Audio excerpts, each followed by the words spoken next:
ክቡር አቶ ገዱ ያኔ የውጭ ጉዳይ ሚኒስትር ነበሩ። ከአንዴም ሁለቴ ኤርትራ ልኬያቸዋለሁ። የላኳቸው የትግራይን ህዝቤን አታገሷቅሉ፣ ሀብቱን አትዝረፉ፣ ጸቡ ከቲፒኤልኤፍ እንጂ ከትግራይ ህዝብ አይደለም የሚል ነው።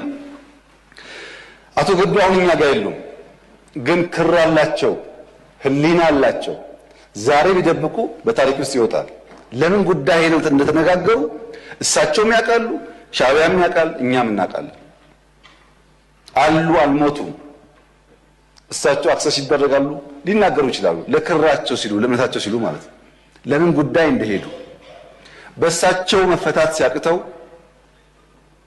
አቶ ደመቀ ልክ ያለው አቶ ደመቀ አሁን እኛ ጋር የሉም፣ በህይወት ስላሉ ለእምነታቸው ለሌላቸው ሊጠየቁ ይችላሉ። ለምን ጉዳይ እንደሄዱ ያውቃሉ። ከነሱም ውጭ አሁን ሲስተም ውስጥ ያሉ 2-3 ሰዎች ልክ ያሉ የኛንና የኤርትራን ጉዳይ ላንሳ። አንዳንድ ሰዎች በኢትዮጵያና በኤርትራ መካከል ችግር የተፈጠረው የኢትዮጵያ መንግስት የቀይ ባህር ጥያቄ ስላነሳ ነው ብለው ይላሉ፣ ያስባሉ፣ ይተነትናሉ። ግን አይደለም። ኤርትራ ከተፈጠረች ዘመን ጀምሮ በኢትዮጵያ መንግስትና በኤርትራ መካከል ኢሹ ነበረ፣ ታውቃላችሁ። እኛ ከመጣን በኋላ አያስፈልግም ይቅርብን ብለን ሞክረናል። 5 ዓመት ለምነናል። ጸቡ የተጀመረው ብዙዎች እንደሚያስቡት የቀይ ባህር ጉዳይ ሲመጣ አይደለም።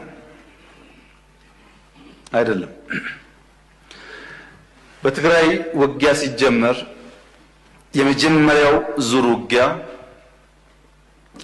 ሽሬ ካስለቀቅን በኋላ የኤርትራ ጦር ከኋላ ኋላ ተከትሎ ሽሬ ገብቶ የአንዳንድ ሰዎችን ግለሰቦች ቤት ማፍረስ፣ ፎቅ ማፍረስ ሲጀምር ጸብ ተጀምሯል።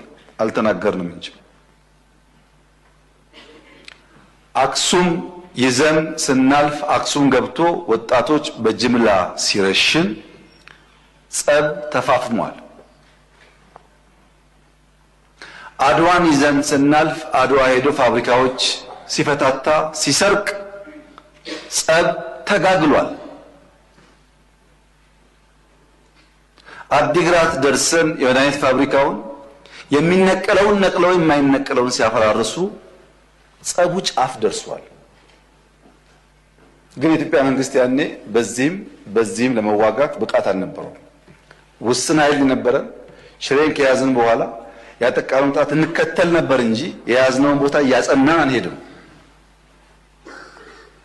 ይህ ጉዳይ የተከበረው ምክር ቤት ለዛሬ ዋጋ የለውም። ለታሪክ ማንሳት የምንፈልገው ጉዳይ አክሱም ወጣቶች ሲገደሉ፣ አድዋ ሲዘረፍ፣ አዲግራት ሲዘረፍ በርካታ ኢንቮይ ወደ ኤርትራ ልክ ያለው የላኳቸው ሰዎች ገሚሱ አሁን ከኛ ጋር የሉም።